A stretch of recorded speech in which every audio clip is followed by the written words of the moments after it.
Hello friends, வணக்கம். Welcome to Tarun food court. இந்த வீடியோவில் கீரை கூட்டு எப்படி செய்கிறதுன்னு பார்க்கலாம். இந்த கீரை கூட்டு இட்லி, தோசை, சாதத்துக்கெல்லாம் ரொம்ப சூப்பராக இருக்கும். சரி வாங்க எப்படி செய்கிறதுன்னு பார்க்கலாம். ஃபஸ்ட்டு ஒரு குக்கர் வச்சுருக்கேன். குக்கரில் அரை கப் போல் பாசிப்பருப்பை கழுவிட்டு ஆட் பண்ணிக்கிறேன். பாசிப்பருப்புக்கு பதிலாக நீங்கள் துவரம் பருப்பு கூட ஆட் பண்ணிக்கலாம், ரொம்பவே நல்லாயிருக்கும். பாசிப்பருப்பு சேர்த்ததுக்கப்புறமா ஒரு 1/4 டீஸ்பூன் போல் மஞ்சள்தூள் சேர்த்துட்டு பாசிப்பருப்பு குக்கறதுக்கு தேவையான அளவு தண்ணி சேர்த்துட்டு குக்கர் க்ளோஸ் பண்ணதுக்கப்புறமா ஒரு 2லேருந்து 3 விசில் விட்டாவே போதும். ரொம்ப அதிகமாக கொழன்னு வேகணுன்ற அவசியம் இல்லை, லைட்டாக விரிஞ்சு வந்தாவே போதும். இன்றைக்கி நான் சிலோன் பசலைக்கீரை எடுத்திருக்கேன். இந்த கீரைக்கு பதிலாக நீங்கள் பசலைக்கீரை, சிறுகீரை, தண்டங்கீரை எந்த கீரைனாலும் யூஸ் பண்ணிக்கலாம், ரொம்பவே நல்லாயிருக்கும். இப்போ இந்த கீரையெல்லாம் க்ளீன் பண்ணிவிட்டு கட் பண்ணி வச்சுக்கிறேன். குக்கரும் 2-3 விசில் ப்ரெஷர் கம்ப்ளீட்டாக ரிலீஸ் ஆகிருச்சு. இப்போ குக்கர் ஓப்பன் பண்ணிக்கிறேன். பாசிப்பருப்பு இந்த அளவுக்கு வெந்தாவே போதும். பூ மாதிரி விரிஞ்சிருக்கு பார்த்தீங்களா, இந்த அளவுக்கு இருந்தால் தான் ரொம்ப நல்லாயிருக்கும், இல்லைன்னா கரைஞ்சி போயிடும். அடுத்ததாக ஒரு கடாயில் 1 டேபிள் ஸ்பூன் அளவுக்கு ஆயில் ஆட் பண்ணிக்கிறேன்.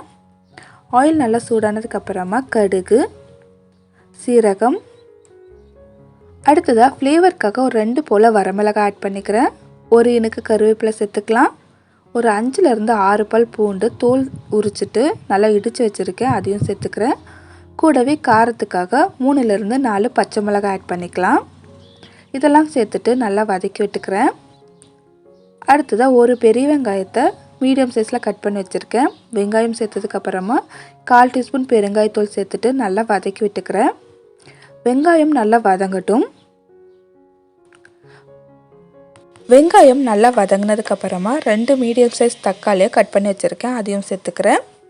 தக்காளியும் நல்லா மசிய வதங்கட்டும். தக்காளி இந்த அளவுக்கு மசிய வதங்கினதுக்கப்புறமா கட் பண்ணி க்ளீன் பண்ணி வச்சுருக்கிற கீரையை ஆட் பண்ணிக்கலாம்.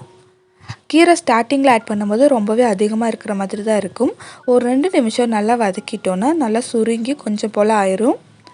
கீரையெல்லாம் சேர்த்ததுக்கப்புறமா ஒரு 2லேருந்து 3 நிமிஷத்துக்கு நல்லா வதக்கி விட்டுக்கலாம். ஒரு 2-3 நிமிஷம் நல்லா வதங்கிருச்சு. இப்போ கீரையும் நல்லா சுருங்கினதுக்கப்புறமா நம்ம குக் பண்ணி வச்சுருக்கிற பாசிப்பருப்பு சேர்த்துக்கலாம். பாசிப்பருப்பு சேர்த்ததுக்கப்புறமா தேவையான அளவுக்கு தண்ணி ஆட் பண்ணிக்கிறேன். அடுத்ததாக 1 டீஸ்பூன் அளவுக்கு உப்பு சேர்த்துக்கிறேன். உப்பு சேர்த்ததுக்கப்புறமா வீட்டில் அரைச்ச குழம்பு தூள் 1 டேபிள் ஸ்பூன் அளவுக்கு ஆட் பண்ணிக்கிறேன். வீட்டில் அரைச்ச குழம்பு தூள் உங்கள்கிட்ட இல்லைன்னா 1 டீஸ்பூன் போல் மிளகாய்த்தூள், 1 டீஸ்பூன் மல்லித்தூள், கொஞ்சம் போல் சீரகத்தூள் ஆட் பண்ணிக்கலாம். அப்படி இல்லைன்னா சாம்பார் தூள் கூட 1 டீஸ்பூன் போல் ஆட் பண்ணிக்கலாம், உங்கள் விருப்பம் தான். இதெல்லாம் சேர்த்துட்டு நல்லா கலந்து விட்டுட்டு உங்களுக்கு தேவையான கன்சிஸ்டன்சி வர வரைக்கும் தண்ணி ஆட் பண்ணிக்கலாம். திக்காக வேணும்னாலும் பண்ணிக்கலாம், தின்னாக வேணும்னாலும் பண்ணிக்கலாம். இதெல்லாம் ஆட் பண்ணிவிட்டு நல்லா கலந்துட்டுட்டு க்ளோஸ் பண்ணி ஒரு 5லேருந்து 6 நிமிஷம் நல்லா கொதிக்க விட்டுட்டு ஓப்பன் பண்ணிங்கன்னா சூப்பராக கமன்னு கீரை கூட்டு ரெடி. ரொம்பவே நல்லாயிருக்கும். கீரை சாப்பிடாதவங்க கூட இது ரொம்பவே விரும்பி சாப்பிடுவாங்க, ரொம்பவே ஹெல்த்தியும் கூட. கண்டிப்பாக ஒரு முறை ட்ரை பண்ணி பாருங்கள். ட்ரை பண்ணிவிட்டு எப்படி வந்துருந்துச்சுன்னு கமெண்ட் பண்ணுங்கள். இந்த வீடியோ உங்களுக்கு யூஸ்ஃபுல்லாக இருந்துருந்துச்சுன்னா சேனலுக்கு சப்ஸ்கிரைப் பண்ணி லைக் பண்ணிக்கோங்க. வேறொரு இன்ட்ரெஸ்டிங்கான வீடியோவில் உங்களை சந்திக்கிறேன். அது வரைக்கும் பாய் ஃப்ரெண்ட்ஸ்.